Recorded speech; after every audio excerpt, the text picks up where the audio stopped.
What is up, guys? Zane for the Zane Madden YouTube channel. In today's video, we're going to show you the absolute glitchiest one-play touchdown against cover 3 in all of Madden 21.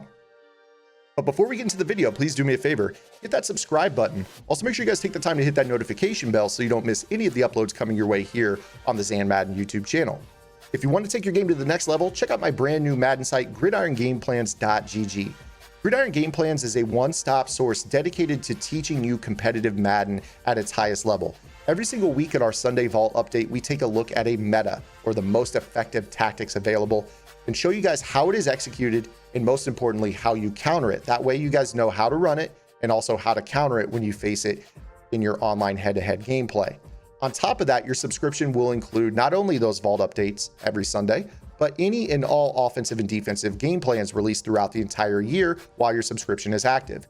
This includes my Washington Redskins, or now known as the Washington Football Team, offensive game plan with over 3 hours and 30 videos teaching you how to move the ball against man coverage, bomb all the cover 2, cover 3, cover 4 coverages, beat the blitz, and give your opponents a lot of stuff to worry about. The results and the reviews coming back from this offense already in the week that it's been out have been raving, and I highly recommend you guys check out that offense. It is the offense I'm running right now on my Twitch channel, and I encourage you guys to check that out. Either way, you're going to get that offense in any and all game plans released throughout the entire year. Okay, guys, enough of that. Let's go ahead and get into today's video. We're going to be taking a look at the gun Y-off trio week. This is in the run-heavy offense. I have to reiterate, the run-heavy offense. This is not in the Saints playbook. This play may look like the play sticking up, but is not sticking up. It works completely differently from that play, and that is for one reason and one reason only, and that is that this is a generic legacy playbook. If you don't know what a legacy playbook means, it means that it's ported forward every single year. Playbooks like the run-heavy, the run and gun, the run-balanced, the spread. You know, those types of playbooks, those generic playbooks, which are available in MUT in the store for training points. You hit the right bumper a couple times and spend a few training points for any of the generic playbooks. You can get this play. And a lot of players love the generic books. The West Coast is one that's really popular every year. But this play right here is the glitchiest cover 3 beater in the game, and it's deep in.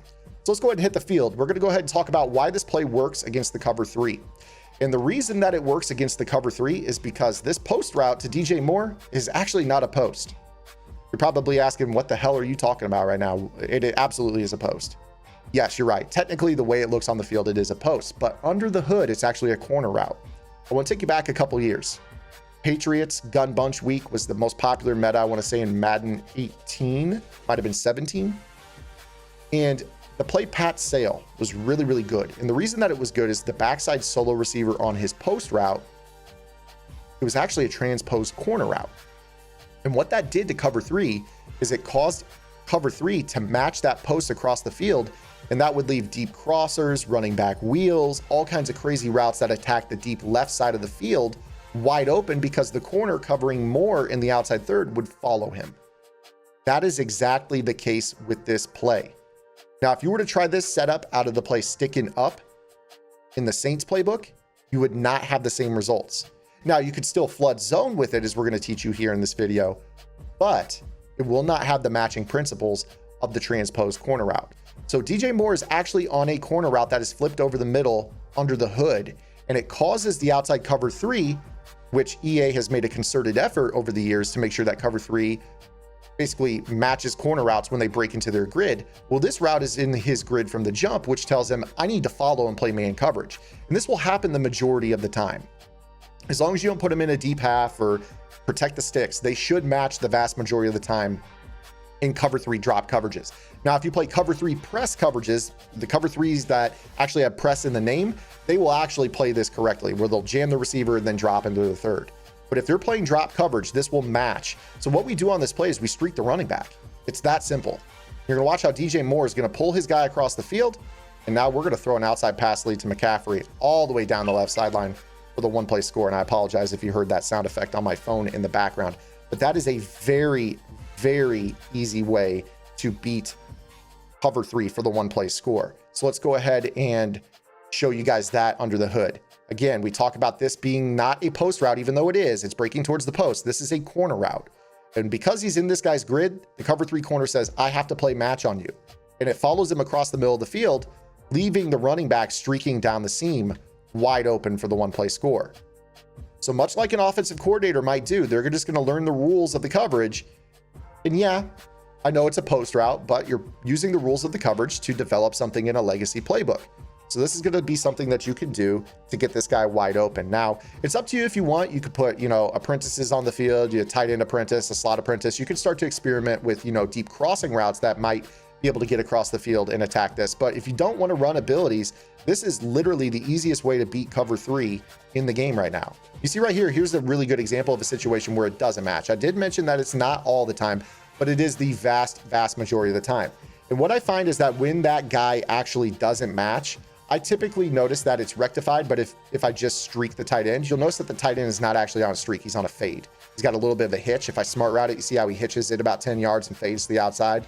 So that's not a straight vertical route right away. So if you streak him, I notice a lot of times that actually changes the play. It doesn't look too much different, but the tight end streak, in my experience, has tended to help a little bit. You see right here how, again, you're back to normal. This is on the run, so I'm going to throw a pass lead inaccurate, but you see that the running back is wide open. So if you have a little bit of poise in the pocket, if you could pick up the rush pretty well, double team an ability rusher and kind of step into your throw, maybe it's good. Now, when it doesn't match, this play's still great at flooding zone, much like the play sticking up in the Saints playbook. I talked about that. This is one of those routes that, is still pretty good at flooding zone.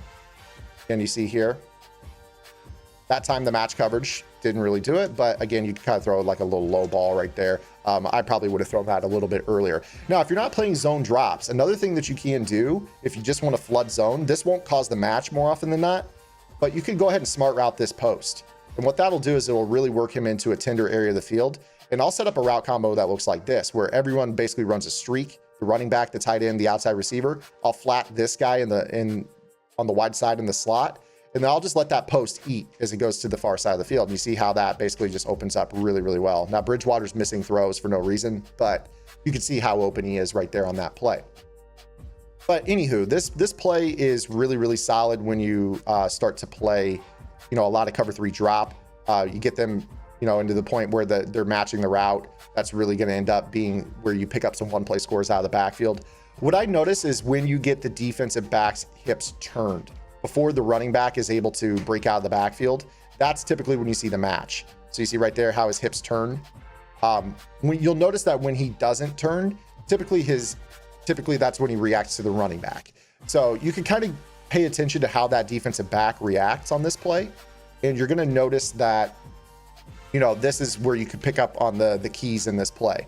This is why I teach a lot of these things later in the videos. I want to reward those of you that are still rocking with me 8 minutes into a video, as opposed to those of you who are just here for the setup and leave. I really do appreciate the continued support. The guys who watch all the videos and the extended time of duration does help me. So those of you who stick with me every day. So you notice here how he turns his hips. When he turns his hips early in this play, that's when you know that he's really going to match this route, because he's basically gone into man-to-man activation at that point. So we'll see if I can get an example where he doesn't turn his hips. There he does. That time he kind of backed off a little bit, not going to lie. That time he backed off, and right there is a throw out of sack. But typically speaking, when they turn their hips right away, that's when you know they're going to match. If they're up in press alignment, let's go ahead and show you here. We talked about the press. When they press, a lot of times they're going to, you see right there, if I had gotten that ball out more quickly. And right now, Cameron Jordan, I'm kind of worried about him. He's one of the better pass rushers in the game. A lot of times they get wrapped up in their press animation, and that too takes a while. And the running back can actually leak out of the backfield and get open pretty quickly. So we'll see if I can show you that. See how he's pressing. And then, you might be able to fit that throw over the top as well. But press also doesn't match. They're gonna peel back to that streak as well. So just kind of be advised that, if they're in cover 3 press and they're doing that animation, there's a chance for you to sneak that throw to the running back. So again, you kind of see right here, wait on it. I mean, he's really pressing the hell out of him. And that might allow you to fit that throw in a little bit tougher, because again, the guy's taking away the outside pass lead, which means you have to thread it down the seam. But I want to show you everything that you need to know about this play, good and bad, so that way you guys can run this a little bit more effectively. For me personally, you get those hips turned. The tight end streak really, really helps. I think the tight end streak, it's a combination of a couple things. The tight end streak running straight at that safety occupies the safety. Whereas a lot of times when you use the fade, that safety doesn't recognize it right away. And then the outside corner thinks, okay, well, the safety's not occupied, I won't match. That's kind of the logic that I'm getting out of it. But you see a lot of times when you streak that tight end, it puts that safety in a spot where he immediately has been occupied, and that makes that outside third have to follow. And I think that that's really truly why this play activates better when the tight end's on a streak as opposed to his fade. Because you see that every single time I streak, for the most part, it follows, like for the most part.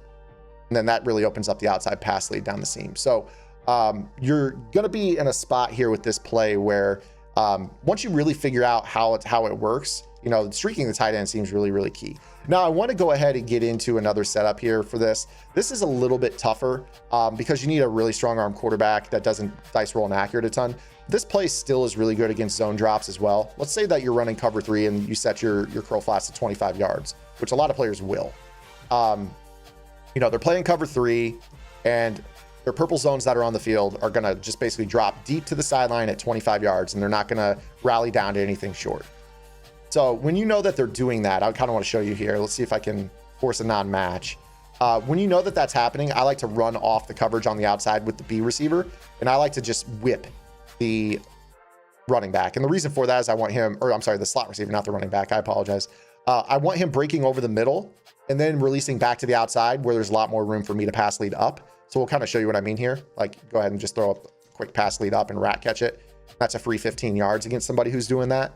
But then also, my hope with this is that a lot of times you're looking for this route right here more when it's not matched to clear the top of a 25-yard cloud flat. So you can see right here, actually he does get matched, but you see here how there's that room over the top that you can still fit that throw. That's at 25. If they back it up to 30, it's not so great. But that is a throw that you can make, especially when they don't match. So let's say I was to go ahead and like deep half Jenkins. Let's say that they've gotten beat a couple times and they don't want to face that anymore. So they deep half Jenkins so he's not going to match. That's where I typically am going to try to look for this throw. Now I'm going to go ahead and give my quarterback time here. So I'm going to spy the rush just to show the zone drops against the route combo. But, you know, again, you're looking at this player right here, Williams. And when he drops to 25 yards, that's where he stands. So if you can get this route to Moore to clear 25 yards, you're going to be able to make this throw. So you're going to see here, wait for it, wait for it, wait for it, boom, right there on the sideline. Now, the one thing you have to worry about is room. How much room is there? So this is actually one of those throws that, to me, you need a lot of turf. You see that there's 60 yards to the end zone here. We're on the 40. If I back this up a little bit further, you know, even maybe another 5-10 yards, this play will really work on your side of the field. When you want to really flip the field against somebody who's spot dropping their curl flats, this is a great way to do this. So again, right here, we're going to go ahead and set this up. Again, spy the rush, just for the sake of this teaching point. So we got these purple zones at 25 yards. Again, you always have the check down for 15 to the whip. But again, if you can make this throw, you see how it pulls. The more room you have, the better. So, you know, I would say that no less rather than 60 yards is where I would try to fit this throw in to the end zone. Just because when you get a little bit closer, like even at the 45 or the 50, it doesn't pull the zone enough to the point where that outside third doesn't react and come back to the ball. So go ahead and show you this again here. See how we're back on the 45. Now we're 55 yards to the end zone with the 25-yard spot drop. And you're going to see again, I mean, the throw just becomes tighter in general. So wait for it, wait for it, wait for it, wait for it. Then you can kind of throw it in there, but you see how it just becomes a little bit tighter because the end zone helps where that guy doesn't have to cover as deep. That's really what you're looking to avoid is, you know, obviously a guy like Lattimore breaking back on the throw. Now, if they're just like Joe Blow corner that doesn't really have high zone or good agility or good play recognition, you're going to be able to fit that throw in over the zone drop pretty easily. But, you know, in general, this play is a monster. It's an absolute monster. I love this run heavy playbook. I mentioned that in the video a couple weeks back that I did out of the gun ace.